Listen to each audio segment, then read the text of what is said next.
시편 147편 1절부터 7절까지 제가 읽습니다.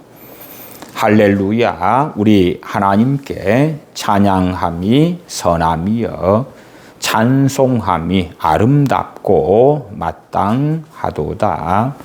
여호와께서 예루살렘을 세우시며 이스라엘의 흩어진 자를 모으시고 상심한 자를 고치시며 저희 상처를 싸매시는 도다.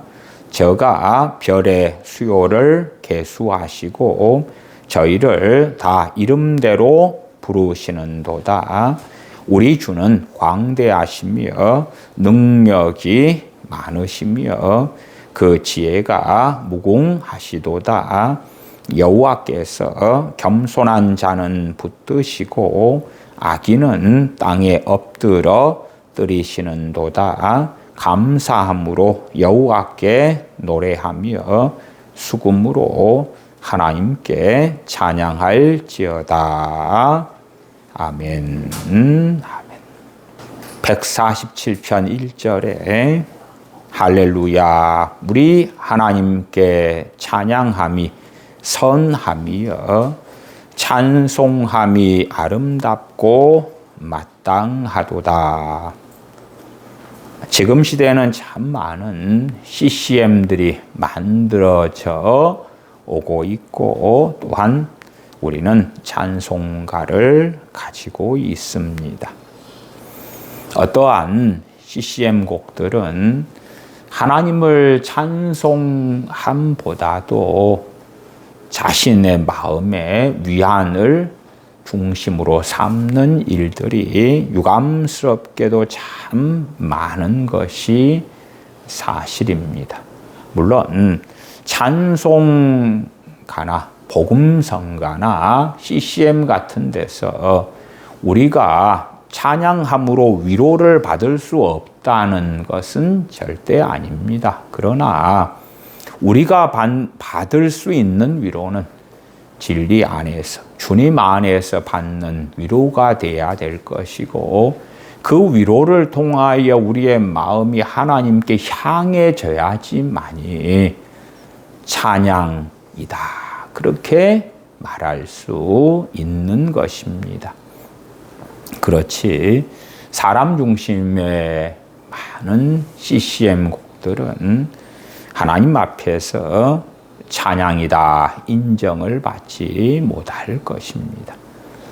한 걸음 더 나아가서 어떠한 곡을 부르는 것이 옳은가 옳지 않은가의 문제 이전에 정말 본질적으로는 우리 하나님께 찬양함이 선함이여, 우리 믿는 사람들의 다수가 이 선한 일을 하지 않는다는 것입니다.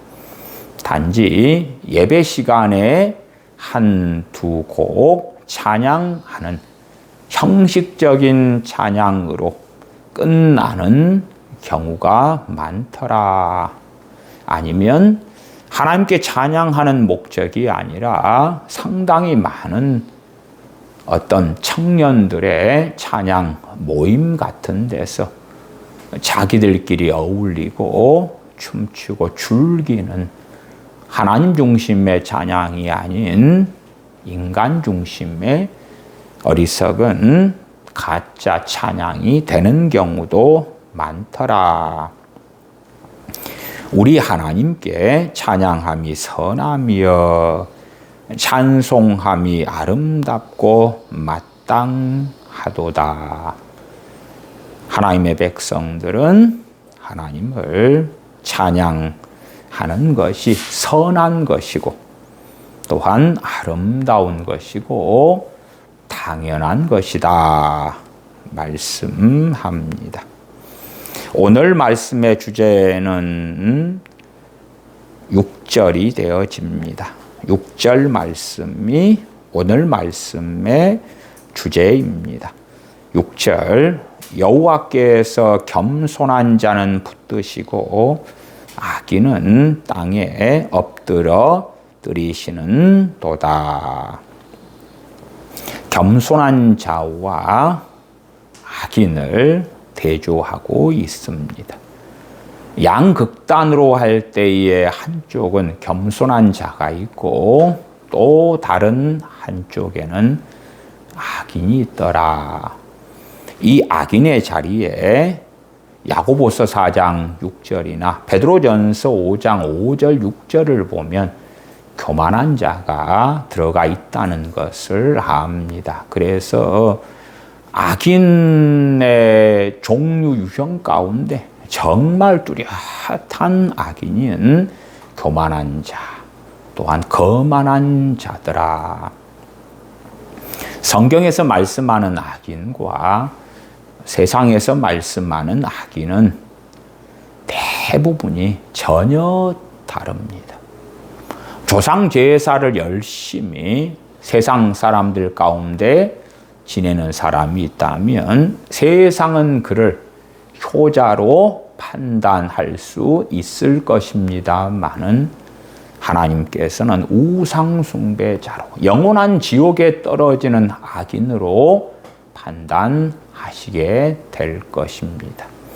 또한 세상에서 부모나 형제나 처자를 가장 끔찍이 사랑하면 그 사람은 정말 좋은 사람으로 판단할 것입니다마는 하나님께서는 주님보다 부모나 형제나 자매나 처자를 더 사랑하기 때문에 주님께서는 내 제자의 자격이 없다고 판단하시는 것이고 주님의 제자가 아닌 사람들이 어찌 하나님의 나라를 유업으로 받을 수가 있겠는가?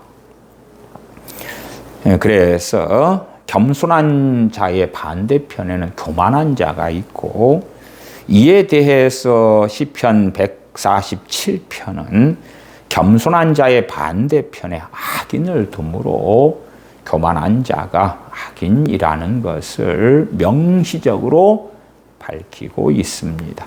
오늘 말씀의 제목 혹은 주제는 겸손한 자가 받는 복과 은혜가 되어집니다.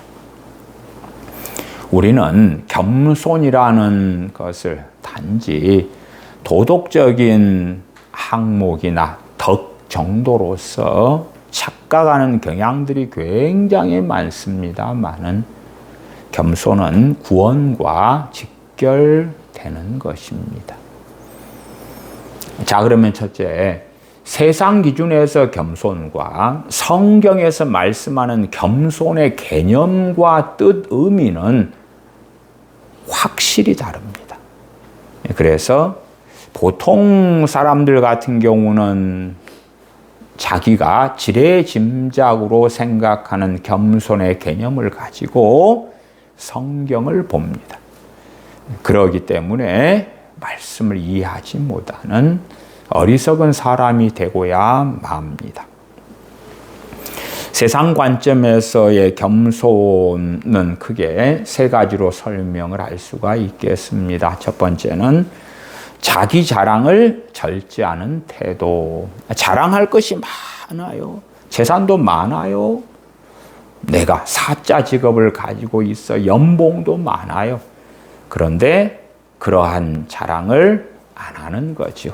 혹은 적게 하는 거죠. 자기를 과시하거나 드러낼 수 있음에도 그렇게 하지 않는 것이 세상 관점에서의 겸손입니다. 물론 그것은 성경에서 말씀하는 겸손은 아닙니다. 두 번째는 사회적인 갈등을 피하기 위한 전략적 자세를 겸손이라고 합니다. 상대방과 충돌하지 않으려고 내 의견, 내 의사가, 내 뜻이, 내 판단이 옳음에도 불구하고 상대방이 너무 고집과 아집과 독선을 부리니까 그 사람과 논쟁을 피하는 것이죠. 물론 그 사람이 내 가족이고 형제고 그래서 내 가족과 형제가 잘못된 판단을 하고 심각한 피해 가운데 들어가는 일이라면 우리가 싸울 수도 있겠지만 타인인데 굳이 내가 그것에 관여해서 무슨 좋은 소리를 듣겠다고. 어쨌든 상대방과 싸우지 않으려고 내 뜻과 내 판단이 옳을 수 있는 경우에도 상대방의 아주 독선으로 인하여 갈등을 피하기 위한 자세를 겸손이라고 그럽니다. 세 번째는 능력은 있으나 드러내지 않는 성격적인 특성이다. 능력은 있는데 안 드러내. 자기 자랑을 절제하는 것과 관련되기도 합니다. 그러한 것들을 세상에서는 겸손이라고 그래요. 그러나 성경적인 겸손은 전혀 다른 것입니다. 첫 번째, 성경에서 말씀하는 겸손은 내가 무가치하다, 내가 쓸모없다, 그런 것이 아니고 하나님의 피조물로서 내가 어떠한 사람인가, 내가 어떠한 위치에 있는가를 아는 것이다. 그래서 필연적으로 겸손과 뗄래야 뗄 수 없는 것은 하나님을 아는 지식, 그리고 인간을 아는 지식. 하나님이 어떤 존재인가를 알 때에 나란 사람은 어디에 위치해 있는가를 아는 것입니다. 정확한 진리 안에서의 자기 인식인 경우지, 비굴해지거나 아니면 내가 못났어, 내가 객관적으로 잘났는데도 나는 못난 걸로 해줘요, 내 IQ가 150인데 나는 IQ가 100밖에 안 돼요, 나는 계산을 잘하는데 나는 계산을 잘 못해요, 그런 것은 성경에서 말씀하는 겸손이 아닙니다.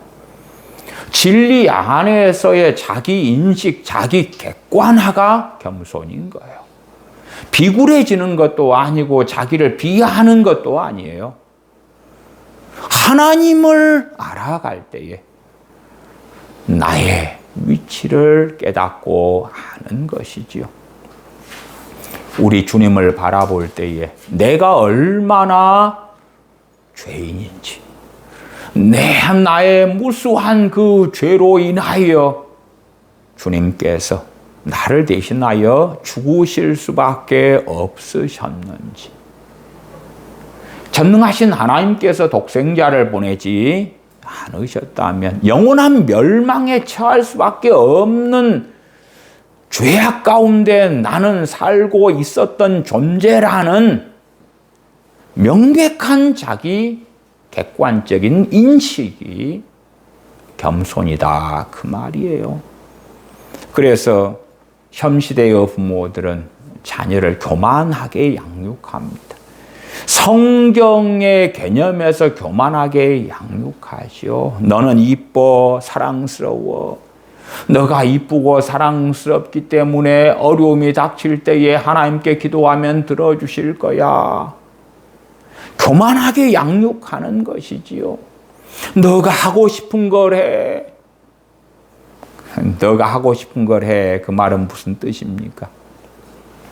너 중심으로 살아가.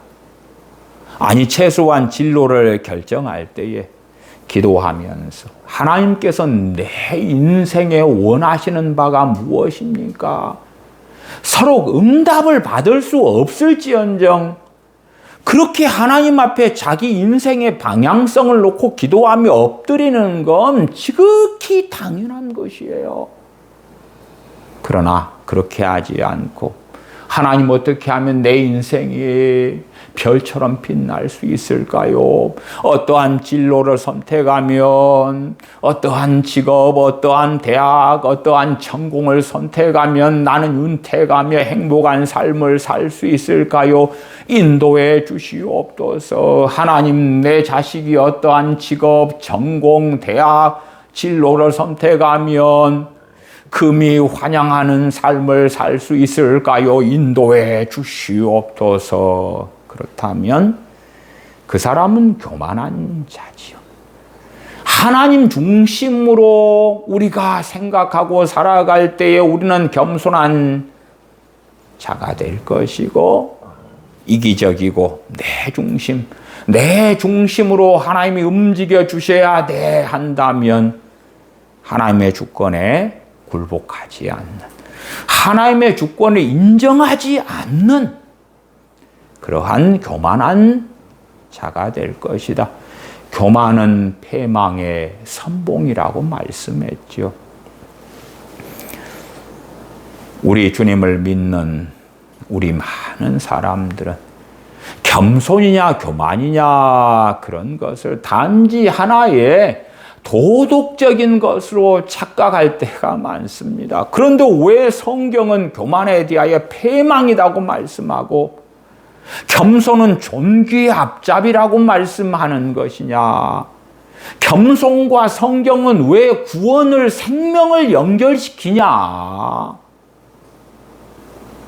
그렇지. 겸손하면 은혜 정도 받아. 물론 겸손을 통하여 하나님의 은혜가 오는 것은 진리 중에 진리입니다.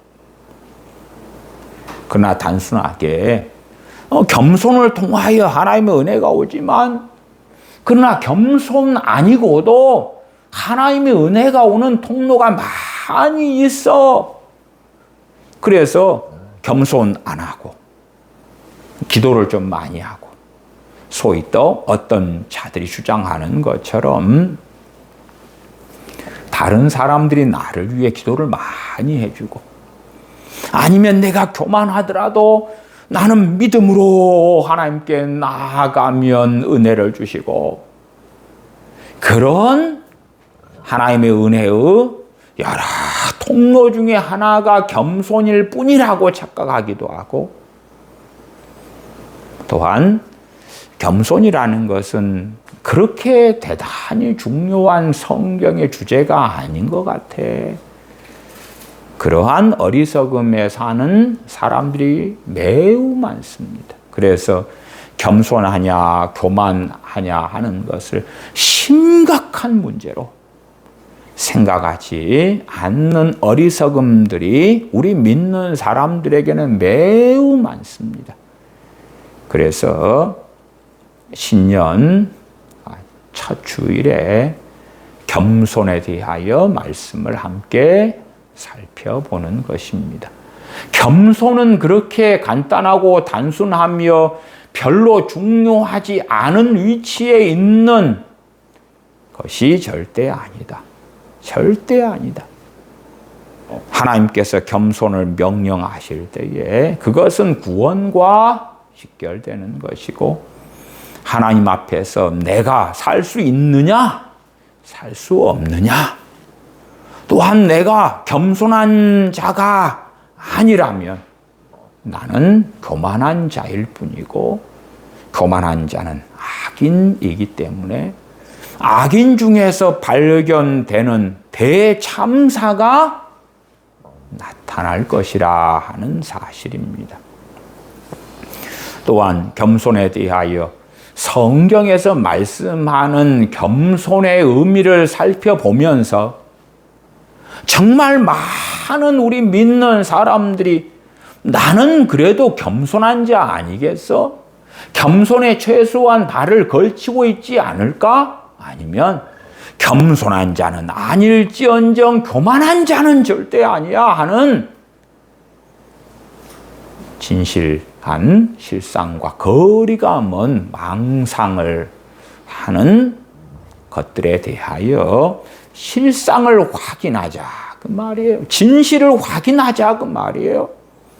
정말 성경에서 말씀하는 겸손한 자가 내가 맞는가? 아니면 교만한 자인데 교만한 자가 아니라고 착각하면서 스스로 어리석음의 길, 멸망의 길, 하나님과 등지는 길을 걸어감에도 알지 못하는 사람이 되고 마는가?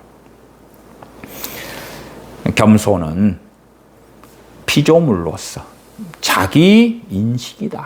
내가 어느 자리에 서 있는가? 하나님 앞에서 나는 어떠한 사람인가? 어떠한 사람인가? 두 번째는 하나님께 의존하는 신앙의 태도다. 그래서 하나님을 의지하고 살아가지 않는 사람들은 그만큼 겸손하지 않은 자고 교만한 자다 그 말이에요. 우리의 기도 생활에 하나님의 은혜가 없으면 기도 생활 제대로 못합니다. 우리가 하나님께 드리는 감사든 찬양이든 다 마찬가지입니다. 147편 7절로 가시면 감사함으로 여호와께 노래하며 수금으로 하나님께 찬양할지어다. 그러나 하나님의 은혜가 없다면 감사함으로 여호와께 노래하며 하지만 과연 얼마나 그럴 수 있는가? 물론 어떠한 사람은 어리석은 변명을 하기도 할 것입니다. 하나님께서 은혜를 안 주셨기 때문에 제가 감사함으로 아버지 하나님께 노래하지 않았을 것 아닙니까? 나한테 은혜만 주셨다면 나는 감사함으로 여호와 하나님께 노래했을 것입니다. 그러나 은혜를 받을 수 있는가 받지 못하는가는 하나님의 책임이 아니라 성경은 명백하게 우리 각 그리스도인의 책임이라고 말씀하는 거예요.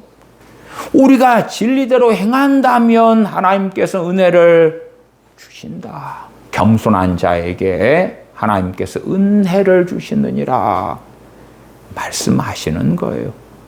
그러니까 은혜를 하나님께서 주시느냐 그렇지 않느냐의 책임은 우리 각자에게 있는 것이지, 하나님이 은혜만 내가 교만하게 행했더라도, 강팍하게 살더라도, 거만하게 살더라도, 하나님을 의지하지 않고 살더라도 은혜만 주시면 나는 기도하는 사람, 찬양하는 사람, 죄를 깨닫고 회개하는 사람, 거룩의 길을 걸어가는 사람, 하나님을 기쁘시게 하는 사람, 말씀에 순종하는 사람이 됐을 것 아닙니까? 하는 망상을 하기도 하는 것입니다.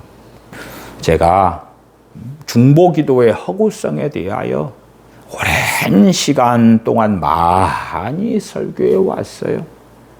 물론 실제로 우리가 타인을 위해 하는 기도에 중보라는 단어를 붙이는 것부터가 매우 이단적입니다. 그러나 보통의 사람들은 그러한 이단적인 용어가 있는 중보 기도를 정상으로 여기니까 그 도고 타인을 위한 기도를 중보 기도라고 망상하니까 그것으로 말씀을 드리는 것이지요. 그러면 그러한 중보 기도를 가지고 하나님의 말씀들을 무수히 무너뜨려 버리는 것입니다. 무수히 무너뜨려 버리는 거예요. 하나님, 제가 아무개를 위하여 기도합니다. 구원하세요. 아무개를 위하여 기도합니다. 은혜를 주세요. 아무개를 위하여 기도합니다. 기도만 누군가가 해주고 기도만 받기만 하면 성경의 진리, 하나님의 말씀을 다 무시하고 하나님 해 주셔야 된다는 망상을 하는 사람들이 너무 많은 거예요.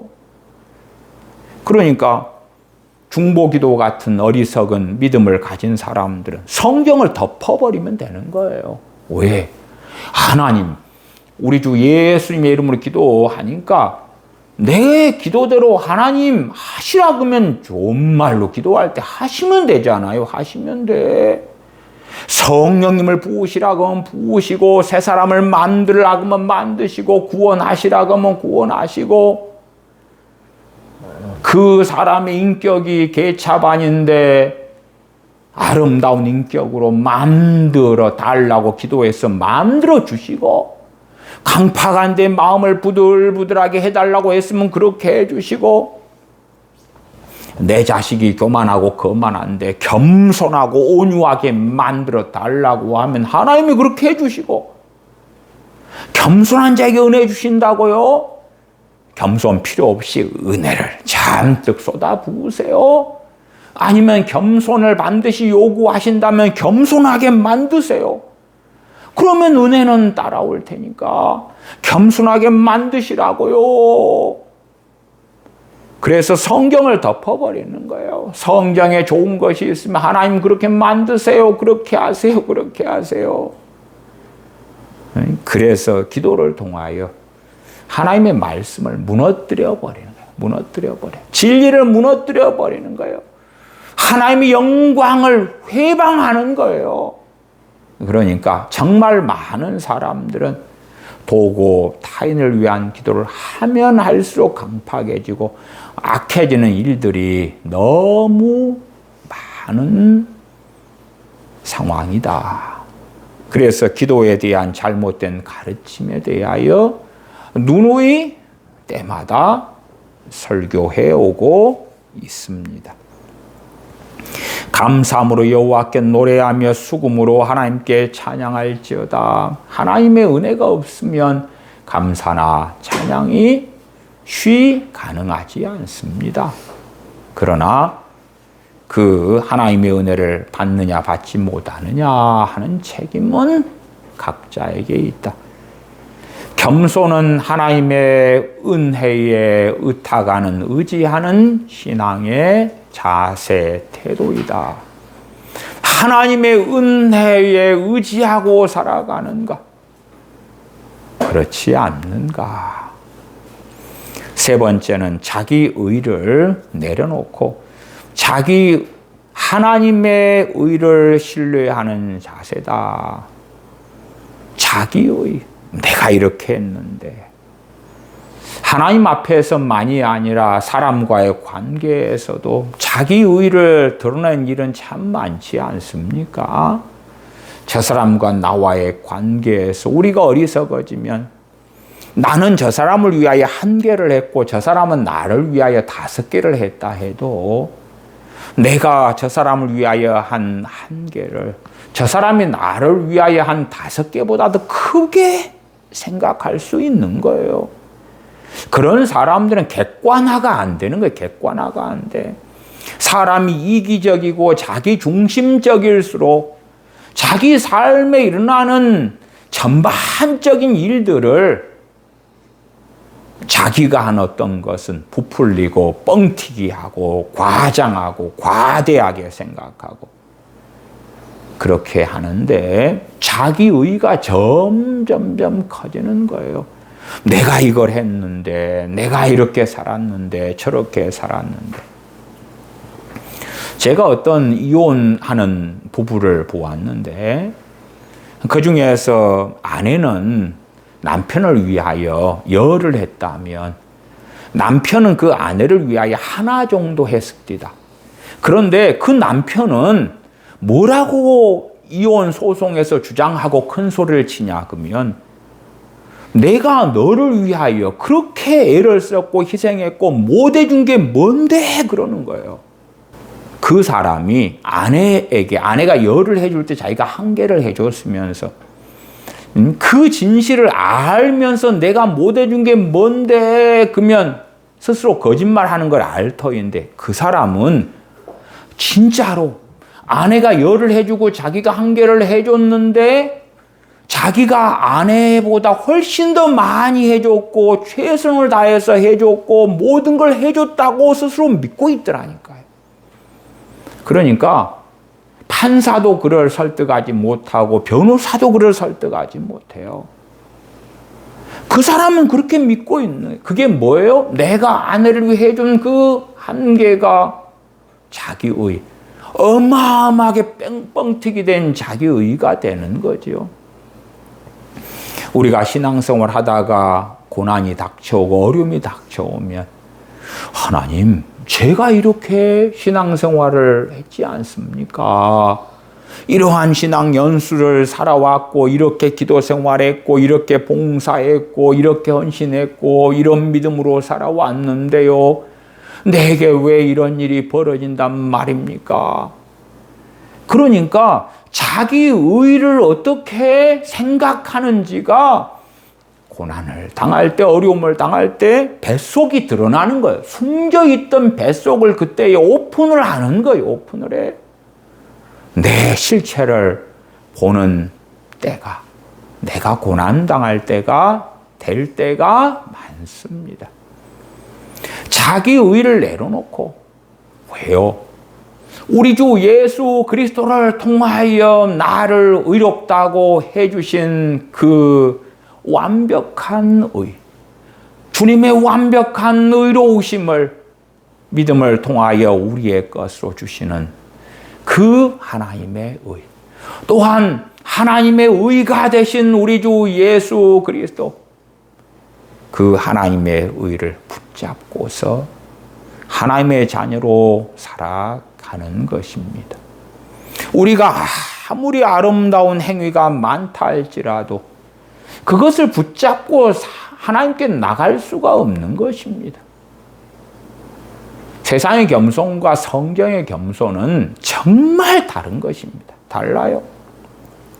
네 번째, 자기 기준을 내려놓고 하나님의 기준인 하나님의 말씀을 받아들이는 자세. 내 기준으로 사는 것, 그것은 교만이죠. 몇 년 전부터 유행했던 것이 MBTI 같은 거더라고요. 무슨 일만 있으면 너 T야? 넌 뭐야? 그런 거 있죠. 그런 MBTI는 별로 맞지를 않아요. 맞지를 않아. 그런데 요즘에는 희한하게 MBTI를 교회에서도 가르치더라고. 교회 어느 청년의 MBTI 강사가 와가지고 강의를 하는 등. MBTI 세상 유행도 꽤 지나가고 있는 끝물 아닐까요? 제가 예전에 그 선배, 대학교 상담소에서 근무하시는 선배와 함께 그분을 도왔던 때에 한참 90년 이럴 때에 참 오래된 때인데 대학생들 MBTI 검사 같은 걸 하면서 직업 적성 검사도 돕고 그랬었어요. 근데 실상은 MBTI는요, 진리가 될 수가 없고 맞지를 않아요.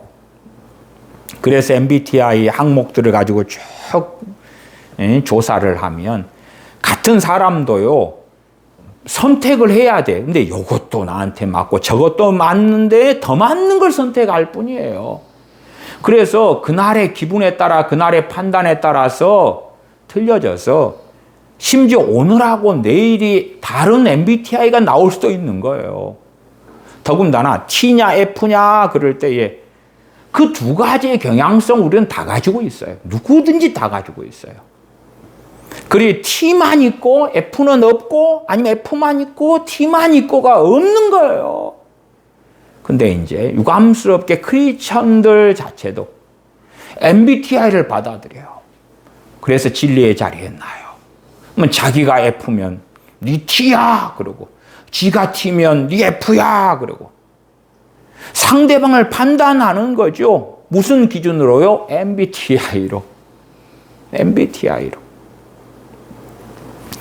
간단하게 내성적인 사람이냐 외향적인 사람이냐 그럴 때도 저는 그 정수 직선을 가지고도 설명을 해드렸었어요.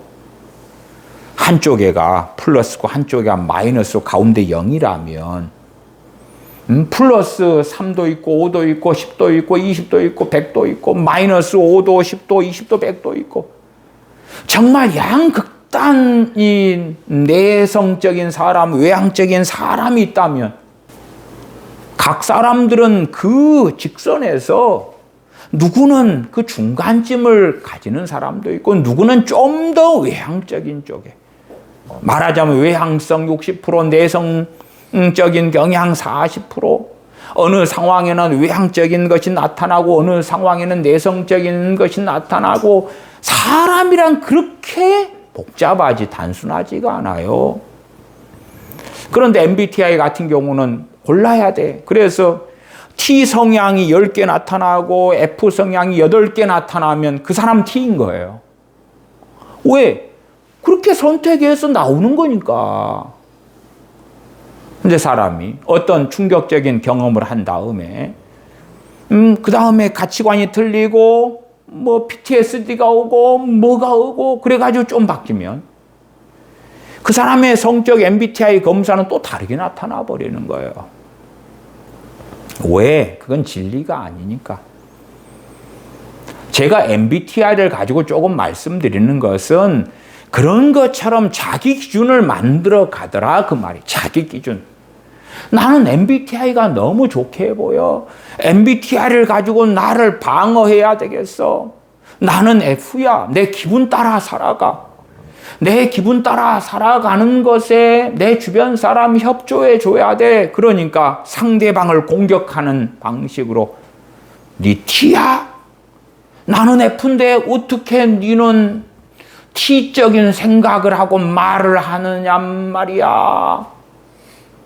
저는 그래서 옛날에 그 대학교 학생 생활연구소 상담하는 그쪽에 소장되는 선배하고 함께 좀 도와줄 때에 또 MBTI 연구를 했던 때도 참 오래됐는데, 이건 진리에 속한 것도 아니고 옳은 것도 아니고 그냥 여러 가지 질문에서 그때그때마다 선택하고 그에 따라서 좀 더 많은 비중을 가지고 좀 더 많은 비율이 있는 데서 선택할 뿐이구나.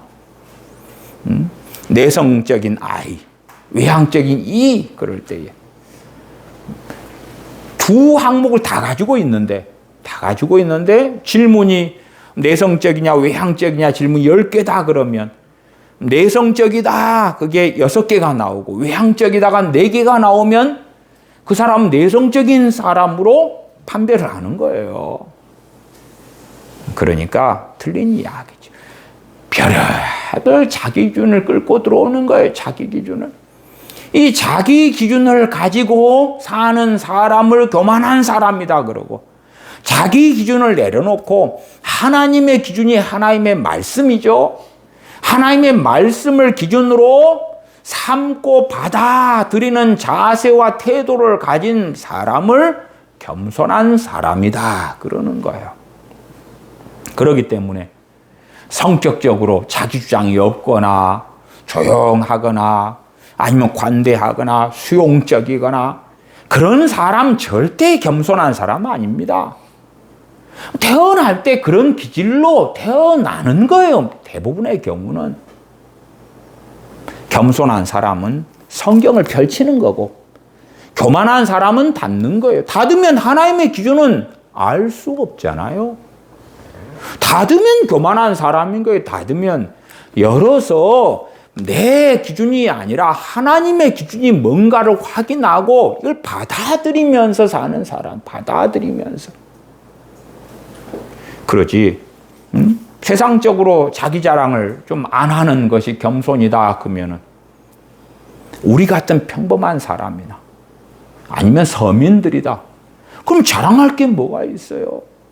외모라도 막 잘나고 이쁘고 그러면 자랑을 좀 하겠지만 자랑할 게 없는데 자랑을 않는다. 할 게 없으니까. 그럼 겸손한 사람인가요? 아니잖아요. 아니요.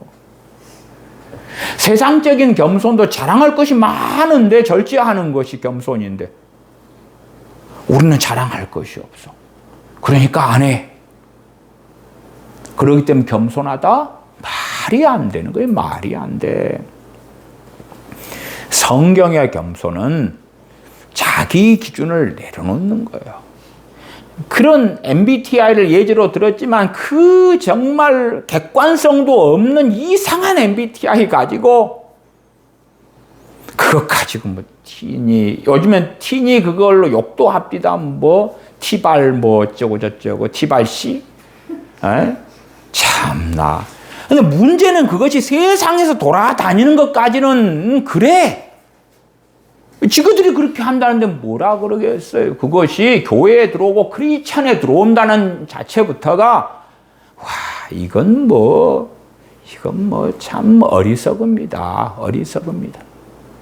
어느 때는 엔지오그램이 막 유행을 쭉 하다가 MBTI가 갑자기 뜬금없이 유행을 타기 시작해가지고 와, 유행이 오래 가더라고요. 세상 유행이 좀 끝물로 가는가 싶더니 그걸 어떻게 교회에서 청년들이 받아들이고 도대체가 MBTI를 가지고 성경은 덮어버리고 어떤 청년들을 볼 때 저는 참 당황스럽고 때로는 이게 MBTI 마약을 하나? 그런 것 같이 환각증에 빠지는 거예요. 그런 것처럼 자기 기준으로 사는 사람은 교만한 사람. 자기 기준을 내려놓고 하나님의 기준이 성경이고 하나님의 기준으로 사는 사람이 겸손한 사람이에요. 대한민국은 최근까지 전 세계에서 명품 소비율이 1등인 나라잖아요. 돈이 없어도 명품을 사서 남한테 과시하고 나 잘 나가 보여줘야 되는 거예요. 보여줘야 돼. 남자가 여자에게 결혼하자 프로포즈 할 때는 명품이라도 바치면서 해야 돼. 티파니 반지를 내놓고 호텔에서 결혼식하고 보여줘야 되는 거예요. 그 세상의 기준을 만족시키는 그것이 교만한 삶이고, 겸손한 사람은 하나님의 기준은 너희가 먹을 것이 있고 마실 것이 있은즉 만족해라. 만족해라. 그러나 세상 기준에는 명품 하나쯤 있어야지. 그 기준으로 사는 사람은 겸손한 사람이 아니에요. 교만한 사람이에요. 다른 사람이 볼 때 차는 뭐 어떻게 돼야 되지? 집은 어떻게 돼야 돼? 남에게 보여줘야 되잖아. 메이크업을 입어야 돼. 명품을 거쳐야 돼. 그 기준을 가지면 그건 세상 기준이 자기 기준이 된 거고 하나님의 기준이 아니기 때문에 교만한 사람이에요. 교만한 사람에게 하나님의 은혜는 없습니다. 은혜의 문은 닫힙니다. 닫혀요. 어떠한 크리스천들은 그렇더라고요. 세상 기준을 가지고 있으면서 그걸 가지고 기도하는 거예요. 하나님, 저 사람은 루이비통 가방, 샤넬 가방을 가지고 좋은 아파트에 사는데 나는 뭡니까? 하나님, 나도 저렇게 되게 해주세요. 이미 교만한 사람이죠. 세상 기준이 들어와 있는 거예요. 그리고 세상 기준에 따라 기도하는 거예요. 하나님께서 들어주실 리가 없잖아요. 없어. 정말 많은 크리스천들이 그 교만을 선택하면서 하나님과 동행할 수 있다고 착각하지만 결코 그럴 수 없는 거예요. 그럴 수 없어. 세상 기준이 점점 들어올수록 그는 교만한 사람이고 더 교만해져 가고 있고 완악한 사람이에요. 세상 기준을 비워내야지. 내려놔야지. 내려놔야지. 세상 기준, 세상 가치관. 한국은요, 어느 국가, 어느 사회보다 유행에 민감해요. 다른 사람들이 하면 나도 해야 돼. 그것을 따라가는 크리스천이라면 그 사람은 교만한 사람이에요.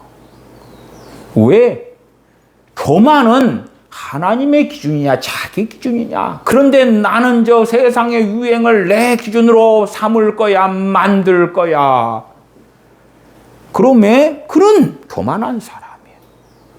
성경의 겸손은 내 기준, 자기 기준이 아니라 하나님의 기준인 하나님의 말씀에 순복하는 자세, 태도를 가진 사람이 겸손한 사람이라고 말씀하는 것이에요. 이 겸손에 대하여 어거스틴은 이렇게 말합니다. 겸손은 모든 기독교 덕목의 기초입니다. 교만은 타락의 시작이고 겸손은 은혜의 문이 됩니다. 겸손은 도덕 이전에 구원론적인 전제입니다. 겸손과 구원은 직결됐다 그 말이에요. 직결됐어요. 그러지 도덕률, 어떤 성품, 결코 그런 이야기로 멈추는 것이 겸손에 대한 진리가 아닙니다. 요한 크리소스톰은 겸손은 자기 비하나 자기 경멸이 아니라 나는 못났어, 나는 부족해, 나는 비천해, 그런 것이 겸손이 아니고 진리 안에서 자신을 보는 것입니다.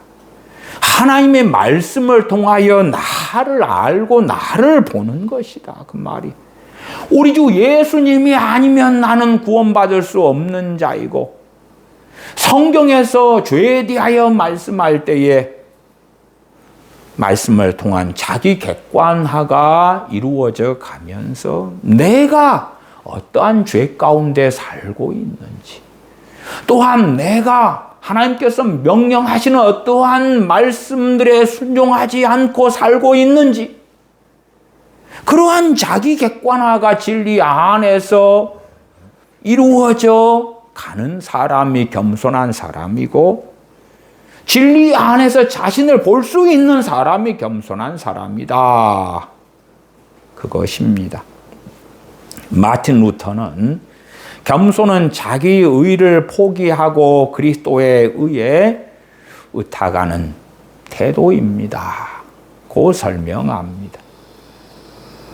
우리가 아무리 아름다운 신앙생활을 평생을 했다 할지라도 주님께 갈 때에, 인생을 마감할 때에, 또한 주님 재림하실 때에 내가 그리스도의 의를 붙잡고 있는가, 붙잡고 인생을 마감하는가, 붙잡고 있다가 다시 오시는 주님을 배울 것인가, 그 주님의 의를 붙잡고 주님을 자랑으로 삼고 나의 노래와 찬양과 하나님의 사랑의 확증으로 삼는 사람이 겸손한 사람으로 발견될 것입니다.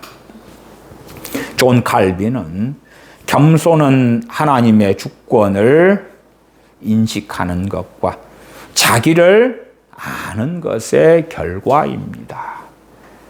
그래서 종교개혁자 존 칼빈은 기독교 강요를 크게 두 부분으로 나눌 때에 하나님을 아는 지식과 인간을 아는 지식이다.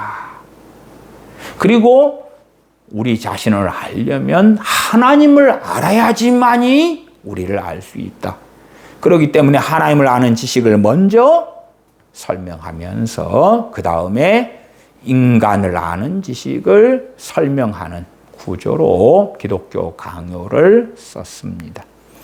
참된 자기 인식은 반드시 하나님을 아는 데서 시작됩니다.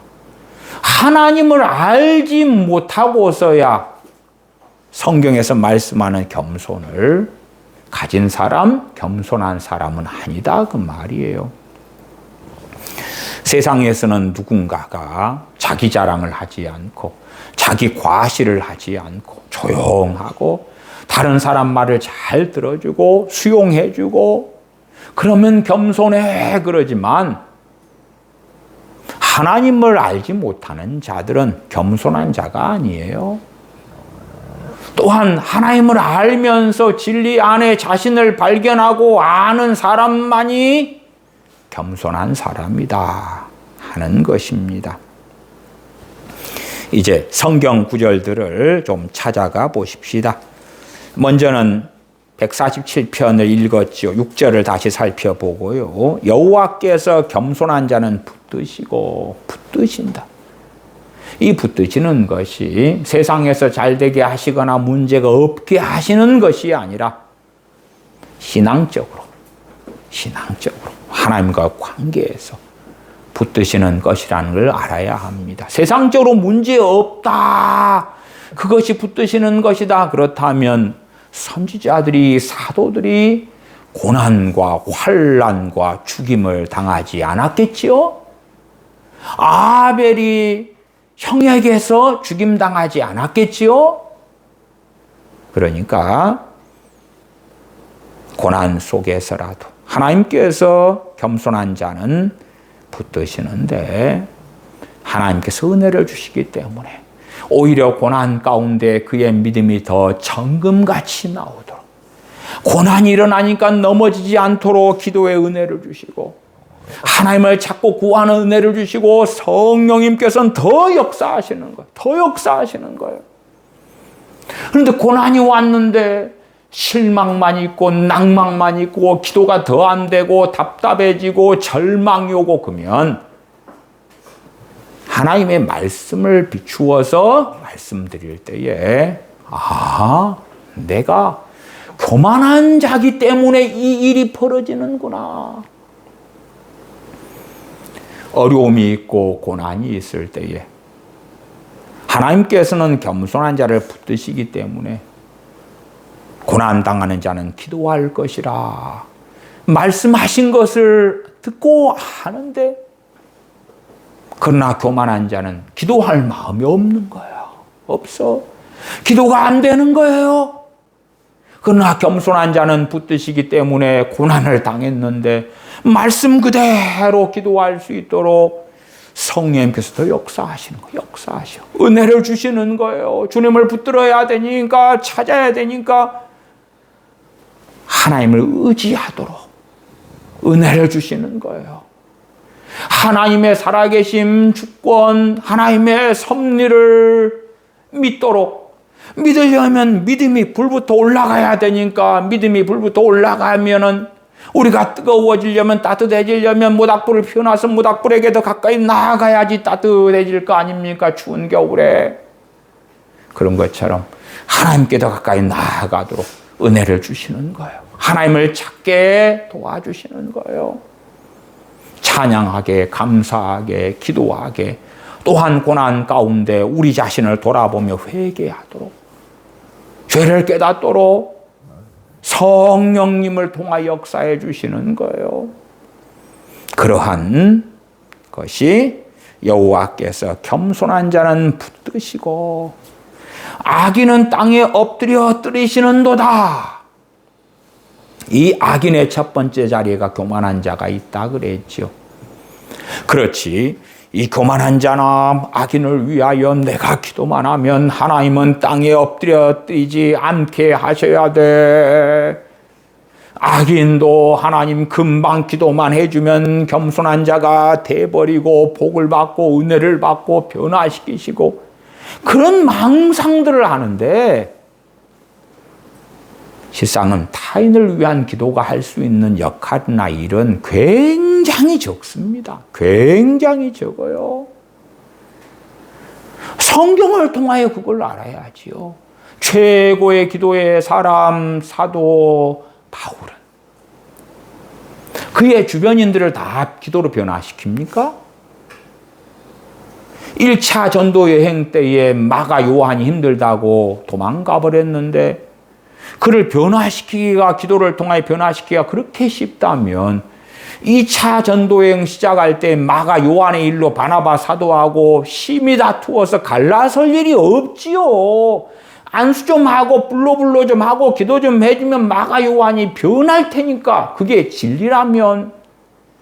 그렇지 않으니까 기도 이야기를 하는 게 아니지 않습니까?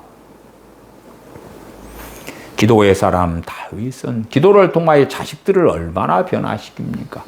하나님의 벗이라고 하는 아브라함은 기도를 통하여 자신의 첩 하갈을 바꿉니까? 이스마엘을 바꿉니까? 도대체 많은 사람들은 성경에서 말씀하는 기도가 아니라 로마 가톨릭이나 정교회처럼 성경에서 말씀하지 않는 것들을 자기 귀를 즐겁게 하니까 받아들이면서 색안경을 끼고 이미 미혹돼 있는 일들이 너무 많더라. 그 중에 대표적인 것이 기도에 대한 거짓된 가르침들이 교회 안에 만연하고 있는 것입니다.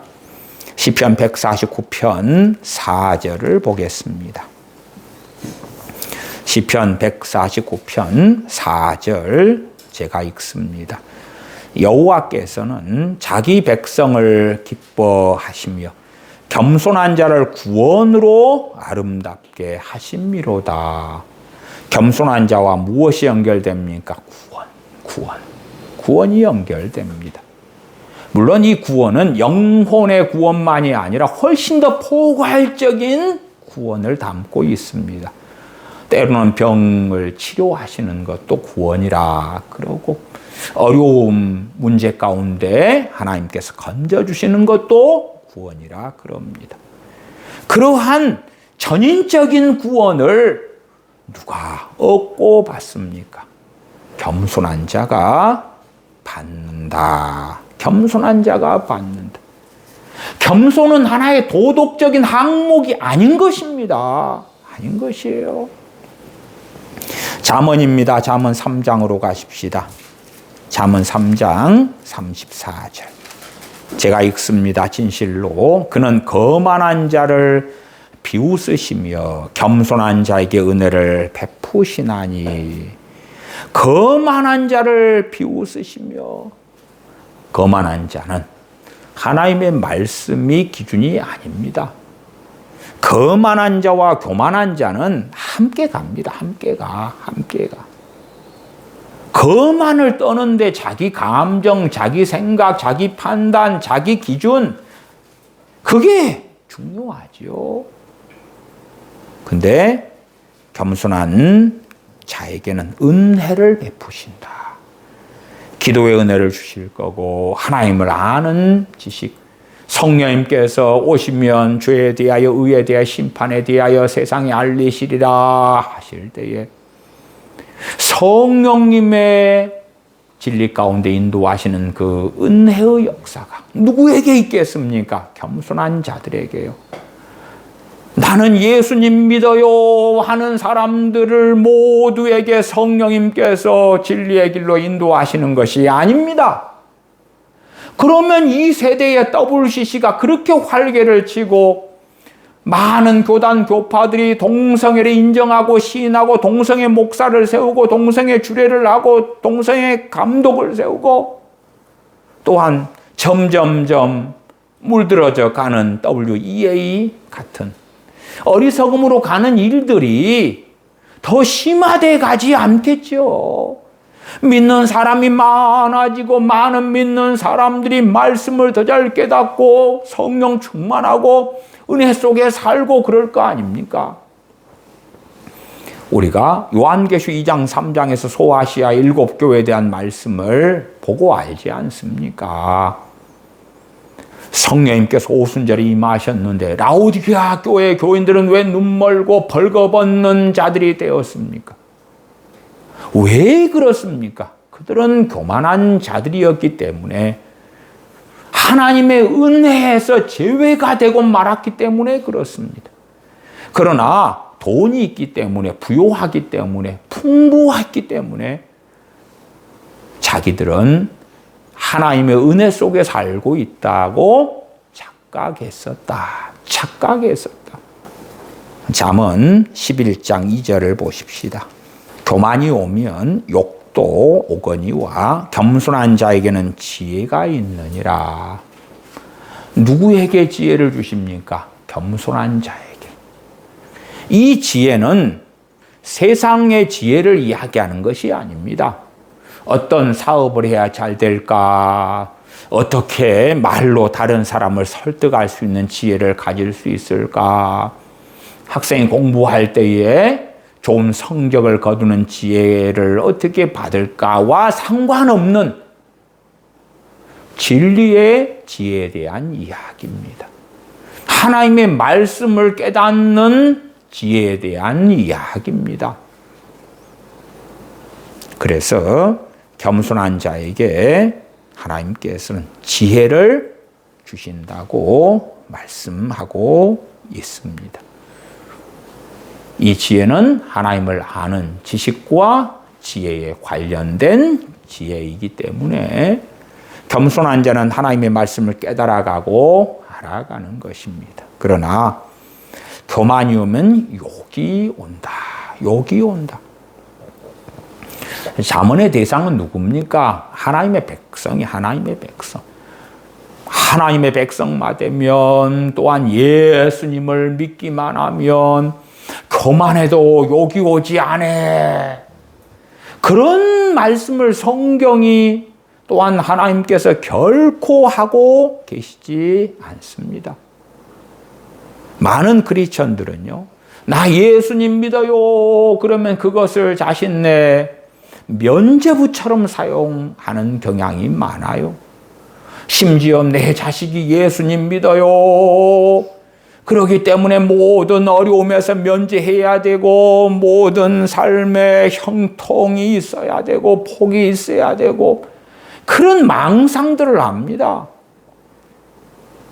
과거의 유대인들도 유감스럽게 그 망상들을 많이 했습니다. 그러니까 교만이 오면 욕도 오거니와를 유대인 부모들이 자기 자녀들에게 제대로 가르치지 않은 거예요. 너희들은 언약을 받은 선민이 이스라엘이야. 그렇기 때문에 하나님이 항상 함께 하셔, 항상 붙들어 주셔, 항상 돌봐 주셔, 복을 주실 거야, 은혜를 주실 거야, 문제를 해결해 주실 거야. 그런 헛소리들만 이야기했지. 너가 교만하게 되어지면 욕이 너에게 올 거야.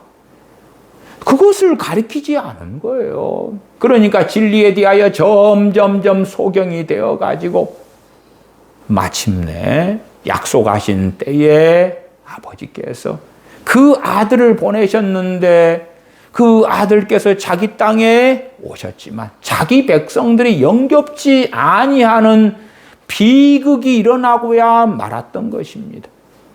왜요? 교만했기 때문에. 교만했으니까 자신의 구원자, 자신의 그리스도를 보면서도 당신 귀신 들렸어, 당신 사마리아 사람이야, 바알세불이 집혔어. 그리고 주님을 모독하는 악한 자들이 많았던 것입니다. 왜요? 소경이 되었으니까. 교만했으니까. 삭개오 같은 세리장은 겸손했기 때문에 주님을 보려고 나갔고, 주님께서는 뽕나무 위에 올라가 있던 삭개오를 불러서 삭개오야 내려와라. 내가 오늘 너희 집에 유하여야 되겠다고 말씀하셨던 것입니다. 교만이 오면 욕도 오거니와 욕이 옵니다. 내가 가지고 싶은 게 있어요. 가져야 되겠어. 가져야 돼. 안에서 탐욕이 일어나요. 탐심이 일어나요. 세상 기준을 따라가는 거예요. 세상의 인정을 받고 싶어요. 인정받으려면 명품을 걸치고 좋은 아파트에 살고 좋은 차를 타고. 하나님의 기준을 벗어나는 게 뭐라고요? 교만. 세상 기준을 자기 기준으로 삼는 거예요. 뭐가 온다고요? 욕이 와요. 부끄러움, 수욕이 오는 거예요. 그러나 겸손한 자에게는 지혜가 있느니라. 겸손한 자는 하나님의 말씀을 깨달아가요. 하나님을 아는 지혜를 얻어요. 진리의 길을 깨달아요. 알아요. 그러면 하나님을 아는 지혜를 통하여 하나님과 함께하며 하나님 안에 거하며 하나님과 동행하는 그 은혜의 여정에 있게 되는 것이지요. 잠언 15장 33절입니다. 15장 33절. 여호와를 경외하는 것은 지혜의 훈계라. 겸손은 존귀의 앞잡이니라. 겸손은 존귀의 앞잡이니라. 주님께서 바리새인과 세리의 기도에 대하여 말씀하시면서 누가복음 18장 14절에 무릇 자기를 높이는 자는 낮아지고 자기를 낮추는 자는 높아지리라. 자기를 낮추는 자, 자기 비하, 자기 경멸의 낮춤이 아니라 그랬어요. 자기를 낮춘다는 건 내가 덜 떨어졌어요, 미련해요, 바보예요, 못났어요, 어리석어요, 그런 게 아니라 하나님의 진리 앞에서 자기 객관화인 것이에요. 자기의 욕망, 자기의 뜻, 자기의 기준을 내려놓고 하나님의 주권에 항복하고 하나님의 말씀을 기준으로 삼는 거예요. 하나님의 뜻을 붙잡는 거예요. 그것이 자기를 낮추는 거지. 아이고, 나는 못났는데요. 나는 미련한데요. 나는 미련해서 이런 상황에서 무슨 의견을 나는 내기 어려워요. 나는 못났어요. 나는 가난해요. 나는 천덕꾸러기예요. 나는 비천해요. 그게 자기를 낮추는 의미 아니에요. 자기 비하, 자기 경멸이 겸손이 아니라고요. 성경의 겸손이. 자기를 높이는 자는 낮아지고, 그 높이는 건 자기 자랑하고 자기 과시하고, 앞에 이야기했죠. 명품이나 뭐 유명한 메이커, 자동차 인정받고 싶으니까 세상 사람이 인정해 줄 만한 액세서리를 걸치는 것. 와, 호텔에서 결혼식 했어. 뭘 했어? 신혼여행은 어디로 갔어? 서울에서 결혼할 때 집은 뭘 장만했어? 남에게 보이고 싶은 삐까뻔쩍한 거, 그게 높이는 거죠. 근데 자기를 낮추는 건 겸손인데, 그것은 다른 사람에게 자랑하고 과시하는 그런 문제가 아니라 하나님의 기준, 하나님의 말씀, 하나님의 진리, 하나님의 뜻, 하나님의 주권, 하나님의 섭리 앞에서 하나님을 의지하고 붙들고, 우리 자신의 욕망이 아니라 하나님의 뜻에 우리를 굴복시키는 그 자세, 태도. 그리하여 겸손한 자는 진리의 길, 의의 길을 걸어가게 되겠죠. 때로는 빠르고 때로는 느릴지라도 그러할 것이다. 잠언 15장 33절은 겸손은 존귀의 앞잡이니라. 이 존귀는 세상의 영광을 얻는 존귀를 말하는 것이 아니라 하나님 앞에서 영원한 아버지의 나라에서의 존귀를 이야기하는 것입니다. 구약의 선지자들이나 신약의 사도들이나 주의 종들, 순교자들, 하나님의 사람들이 세상에서 존귀를 얻은 사람은 거의 없습니다. 뭐 청소년 집회 같은 데 가면 꼭 예제로 드는 사람이 애굽의 총리가 된 요셉, 바벨론의 총리가 되는 다니엘 선지자, 막 그런데 왜 돌에 맞아 죽어간 그러한 하나님의 종, 톱으로 목이 켜서 죽임당한 선지자, 돌에 맞아 순교한 사도, 이런 이들에 대한 이야기는 안 하지요. 십자가에 거꾸로 못 박혀 죽은 베드로 사도, 왜 그러한 하나님의 사람들 이야기는 안 하고 다니엘 선지자 바벨론의 총리가 됐어, 요셉 이집트의 총리가 됐어, 봐봐라 존귀를 얻었잖아, 그러한 헛소리를 하는지 도무지 알 수가 없어요. 차라리 그러려면 다윗 왕을 이야기해서 예수님 믿으면 왕이 될 거야 그러지. 에? 왕이 총리보다 낫지 않아요? 절대 권력을 가지는 거예요. 예수님만 믿으면 각 나라의 절대 권력자인 왕이 되는 거야. 뭐 그렇게 하지. 그런 것은 말이 안 된다는 걸 아니까 다윗이 왕된 이야기는 덮는 거겠지요. 겸손은 존귀의 앞잡이니라. 하나님 앞에서 귀하게 인정받고 하나님께서 가까이 해주시고 아버지의 나라에서 칭찬과 존귀와 영광을 얻는 사람이 누구냐 할 때에 겸손한 사람이다. 잠언 18장 12절을 보십시다. 18장 12절. 사람의 마음에 교만은 멸망의 선봉이요. 하나님을 믿는 사람, 우리 주 예수 그리스도를 믿는 사람 가운데 마음에 교만이 들어오면 자기 욕심, 자기 열망, 자기 기준, 변치 않는 자기의 뜻, 진리에 근거하지 않는 자기 자기 뜻에 근거한 이것은 꼭 이렇게 해야 돼, 저건 저렇게 해야 돼, 이건 타협할 수 없어, 양보할 수 없어. 그런 것들이 많아져 갈수록 그의 교만은 심해져 가는 것이죠. 멸망의 선봉이다. 하나님의 선언인 거예요. 그렇기 때문에 그에게서는 그가 교만해져 갈수록 하나님의 은혜는 점점점 사라져 가요. 그래서 극단적으로는 기도하려고 하는데 성령님의 도우시는 역사가 기도에 없어요. 기도가 안 되는 거예요, 안 돼. 야, 이 상황에서는 기도를 해야 돼. 그걸 아는데 기도는 안 돼. 찬양해야지. 그런데 찬양이 안 돼. 기도하려고 앉았는데 헛생각만 가득한 거예요. 기도하고 싶은 마음 자체도 심지어는 사라져 버리는 거예요. 한 걸음 나아가서 예배드리기 싫어지는 거. 이미 이제 그 사람은 크리스천이 아니게 되는 거죠. 주님을 부인하고 배반하게 되는 거죠. 그러니까 세상 개념에서의 교만을 이야기하는 게 아니에요. 저는 주님을 부인하고 세상으로 간 많은 사람들을 알고 있습니다. 그러나 세상 개념으로 볼 때 그 사람들은 교만한 사람들이 대부분 아니었어요. 왜? 최소한 그 대부분의 사람은 평범한 사람들이었거든요. 잘난 척할 만한, 자랑할 만한, 거만을 떨 만한 뭐가 없어요.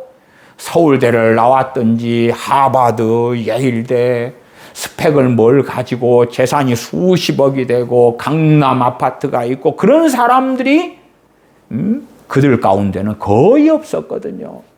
자랑할 만한 게 별로 없었어요. 외모나 스펙이나 재산이나 학벌이나 집안이나 가문이나 거의 없는 사람들, 제가 아는 사람들은 그들 절대 다수예요. 그러니까 세상 기준으로 누가 교만하냐 그 말이에요. 근데 성경에서의 교만을 가지고 있었다 그 말이에요. 성경에서의 교만이. 성경에서 교만은 간단하다니까요. 성경을 덮으면 되는 거예요. 덮으면 이제 내 기준으로 사는 것이니까. 그리고 자연스럽게 세상의 기준을 내 기준으로 받아들이는 거예요. 밤낮 없이 유튜브를 보면 되지요. 드라마를 보면 되지요. 영화를 보면 되지요. 세상의 기준을 그대로 받아들이는 거예요. 하나님의 기준이 중심을 꽉 자리 잡고 있는 사람은 많은 자유가 있습니다. 드라마도 보고 영화도 보고 소설도 보고 그래도 하나님의 기준 중심을 단단히 자리 잡고 있기 때문에 이것저것 할 만한 많은 자유가 있죠. 여러분의 3살 된 아이를 밤 10시에 밖을 돌아다니게 할 수 있어요, 없어요? 큰일 나잖아요. 7살 된 자식은 밤 저녁 8시에 밖으로 혼자 내보냅니까? 안 그렇잖아요. 안 그래. 그러나 자녀가 장성해 갈수록 더 많은 자유가 있는 거예요. 하나님의 말씀의 기준이 더 튼튼히 세워져 갈수록 그 사람은 겸손한 사람이다. 하나님의 말씀의 기준이 없으면 없을수록 그는 교만한 사람이다. 그리고 교만한 사람에게는 멸망이 찾아오는 시발점이 될 수밖에 없기 때문에 멸망이 찾아오려면 구원의 기쁨 거둬지는 거예요. 구원의 은혜 거둬주는 거예요. 예수 그리스도의 십자가의 대속으로 인한 그 죄사함의 기쁨 사라지는 거예요. 의미가 없는 거예요.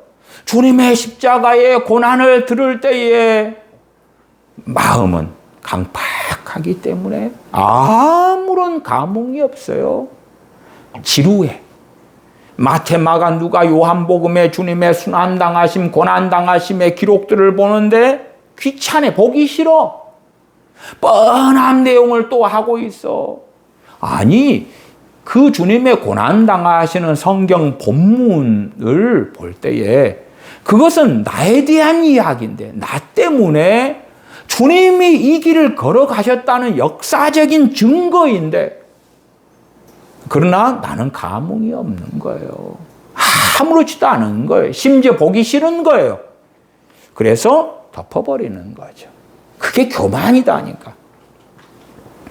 저는 많은 크리스천들을 만나왔는데 많은 크리스천들이 생각하는 교만과 겸손이 성경에서 말씀하는 교만과 겸손의 개념이나 의미를 가지고 있지 않더라고요.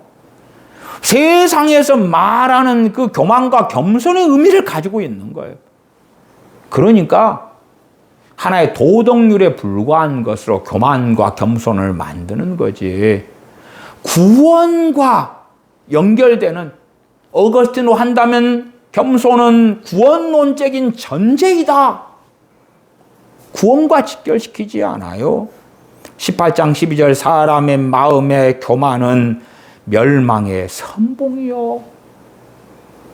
세상에선 잘 먹고 잘 살 수 있어요. 그런데 어떠한 멸망요? 하나님 앞에서 영적인 멸망의 선봉, 시발 출발이 되는 것이다. 그 말이에요. 전쟁할 때 선봉 부대를 앞에 보내잖아요.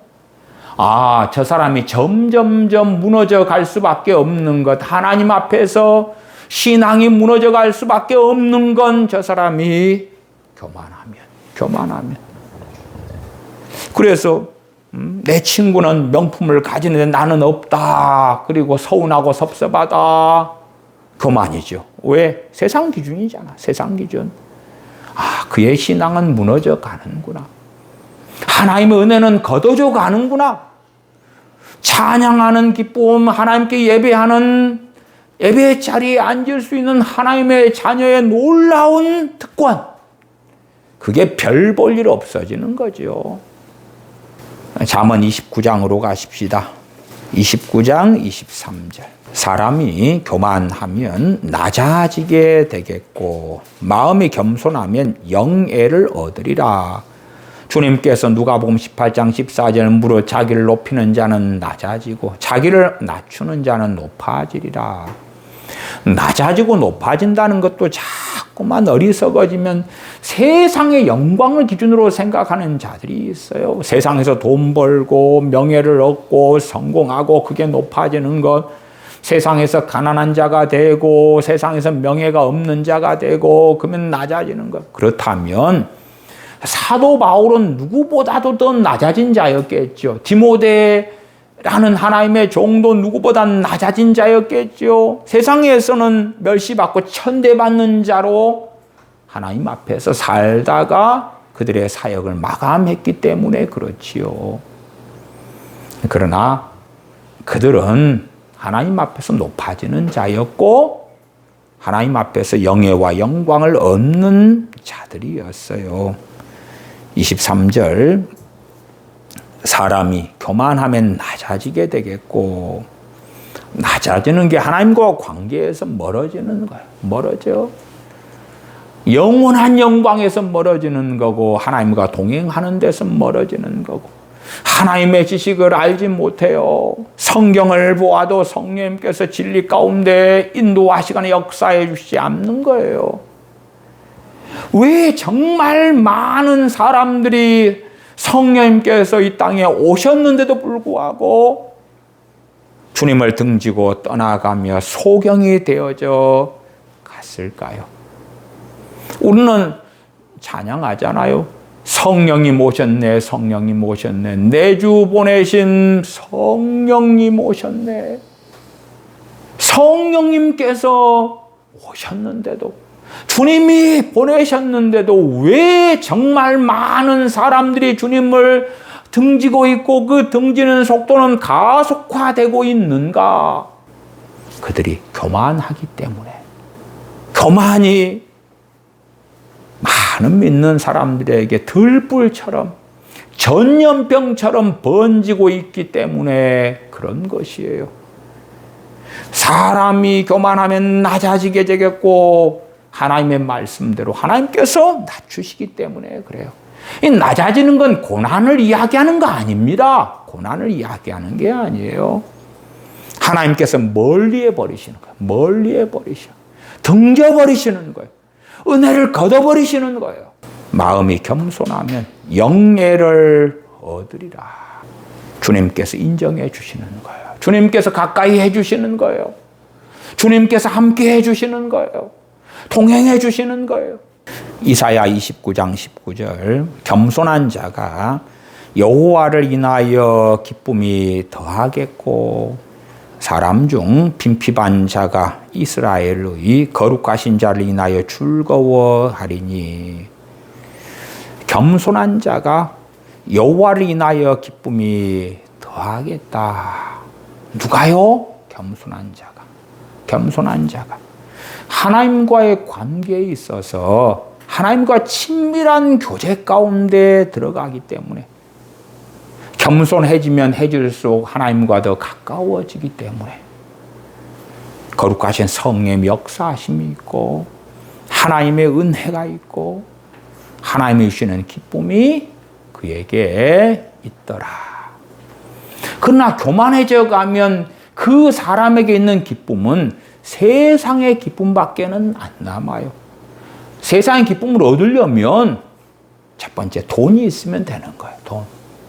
돈이 있으면 내가 원하는 걸 사 먹고 내가 원하는 물건을 가지고 내가 원하는 집에 살 수 있고 그러한 많은 것들을 지녔기 때문에 그것을 과시하고 자랑하고 그러한 것들이 있기 때문에 사람들이 인정도 받을 수 있겠지요. 돈이 있으면 되는 돈이.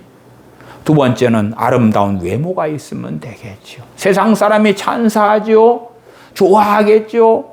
아름다운 외모를 가진 여자라면 남자들이 대시하고 달라붙겠죠. 멋진 남자라면 여자들이 달라붙겠죠. 그런 세상의 기쁨만 남는 거예요. 그러면 돈도 없고 아름다운 외모도 없다. 세상 기쁨을 얻지 못하겠죠. 하나님께서는 그러한 세상 기쁨을 이야기하는 게 아니에요. 하나님 앞에서 하나님으로 인한 기쁨, 성령님으로 인한 기쁨, 진리 안에서의 기쁨, 하나님의 자녀된 기쁨, 구원 얻은 기쁨, 하나님의 나라를 유업으로 받게 된 자의 기쁨, 주님의 십자가의 피로 죄사함 받은 자의 기쁨, 주님께서 중보자이시며 구원자 되신 그 기쁨, 그러한 진리 안에서의 무수한 기쁨들이 겸손한 자가 되면 될수록 그 기쁨이 더해 갈 것이라고 말씀하지요. 그래서 결과론적으로 보면 너무나 명확하다는 걸 기억하십시다. 기쁨이 더하는 게 아니라 세상 기쁨밖에는 안 남으면 나는 교만한 자이기 때문에 그래요. 교만이냐 겸손이냐는 선택사항이 아닙니다. 그건 필수인 거예요. 여러분이 자동차를 운전하면 자동차 바퀴가 없으면 자동차는 못 굴러가지요. 심지어 자동차 핸들이 없다 그러면 자동차를 어떻게 운전합니까? 엔진이 없다 그러면 자동차가 어떻게 갑니까?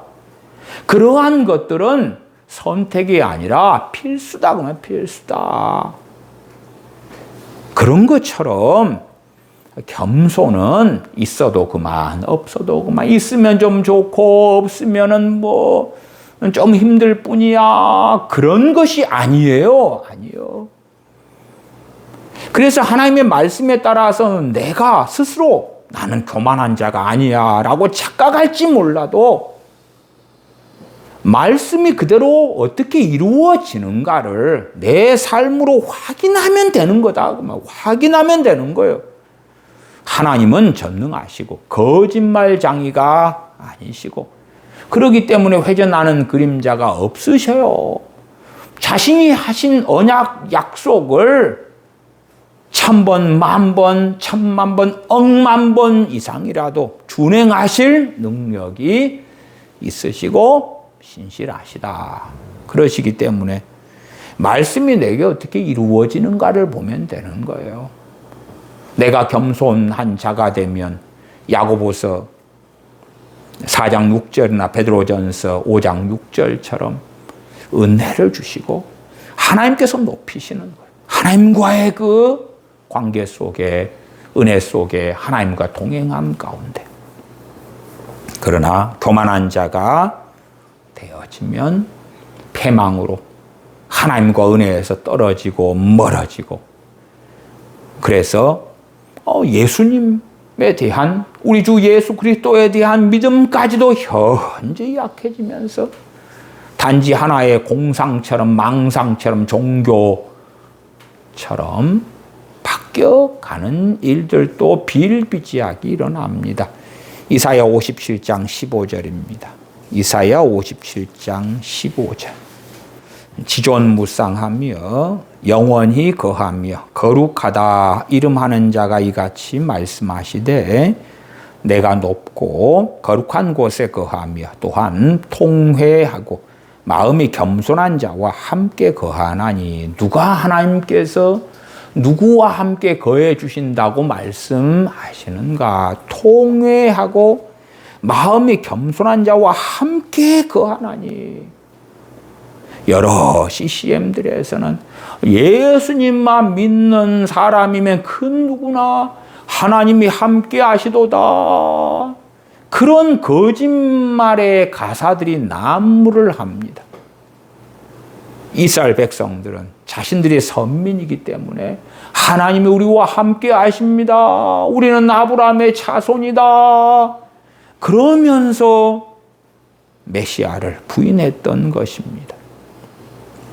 그러나 하나님은 명백하게 말씀하십니다. 통회하고 마음에 겸손한 자와 함께 거하나니. 통회하는 것과 마음에 겸손한 것은 뗄래야 뗄 수가 없습니다. 왜요? 마음에 겸손하니까 하나님의 말씀의 기준을 받아들이는데, 하나님의 말씀이 우리의 죄를 지적하고 책망하니까 어떻게 통회하지 않을 수 있는가? 통회하고 마음에 겸손한 자와 함께 거하나니. 이는 겸손한 자의 영을 소성케 하며, 겸손한 자는 은혜가 회복되고 하나님과의 관계가 좋아지고 하나님께서 그와 동행하신다. 이는 겸손한 자의 영을 소성케 하며 통회하는 자의 마음을 소성케 하려 함이라. 성경 미가서 6장 8절만 읽고 말씀 마무리합니다. 미가서 6장 8절입니다. 미가서 6장 8절 제가 읽습니다. 사람아, 주께서 선한 것이 무엇임을 네게 보이셨나니 여호와께서 네게 구하시는 것이 오직 공의를 행하며 인자를 사랑하며. 여기에서 인자는 영어 성경으로 한다면 love the mercy가 됩니다. 킹제임스 버전이나 NIV도 똑같이 love the mercy, 자비를 사랑하는 것, 자비를. 여호와의 인자하심이 할 때 그 인자입니다. 우리 주 예수님을 가리키는 인자가 아니고 mercy, 자비, 긍휼을 사랑한다. 사랑하는 것을 행하게 되지요. 행하게 돼. 섬김을 받는 걸 사랑하느냐, 자기가 높아지는 걸 사랑하느냐, 그게 아니라 자비를 사랑하는 것. 사랑하기 때문에 자비를 행하게 되겠지요. 오직 공의를 행하며 인자를 사랑하며 겸손히 내 하나님과 함께 행하는 것이 아니냐. 겸손과 하나님과 함께 행하는 것은 함께 가는 것입니다. 교만한 자는 하나님과 함께 동행할 수 없습니다. 겸손만이 하나님과 함께 동행하는 열쇠가 되는 것입니다. 교만한 자는 자기 기준으로 가득 차갈 것이고, 자기 자랑의 것들을 만들어내려고 애를 써갈 것이고, 겸손한 자는 자기 자랑을 내려놓고 오직 우리 주 예수 그리스도 안에서 그의 은혜, 그의 구원하심, 그의 사랑, 그의 자비를 찬양하고 노래할 것이고, 자신의 기준이 아니라 아버지 하나님의 기준인 하나님의 말씀을 붙잡고 말씀을 펼치고 깨닫고 하는 여정을 걷기 때문에 겸손히 하나님과 동행하는 그 복락 속에서 살아갈 것입니다. 기도하겠습니다. 아버지 하나님, 저희가 어리석어져서 점점점 교만해 가고 있는데도 불구하고 스스로 교만함을 깨닫지 못한 채에 어리석게도 겸손한 자가 내가 아닌가, 나는 교만한 자가 아니야 하는 소경됨 속에 들어가 살아갑니다. 저희를 일깨워 주시고 도와주셔서 저희의 완악함을 회개하고 통회하며 깨달으며 애통해할 수 있도록 성령님을 통하여 저희를 도와주시옵소서. 진리 가운데 우리 자신을 발견하는 겸손한 자가 되고 내 뜻이 아니라 하나님의 뜻에 우리를 굴복시키는 겸손한 자가 되고 내 기준이 아니라 하나님의 기준인 하나님의 말씀 진리 앞에서 우리를 굴복시키는 겸손한 자가 되어져서 하나님의 은혜 주심을 받고 누리며 하나님과 동행하는 은혜 속에 살다가 아버지의 나라에서 저희를 높여주시는 그 영예를 얻는 자들 가운데 저희가 있도록 은혜를 베풀어 주시옵소서. 우리 주 예수님의 이름으로 기도하옵나이다. 아멘.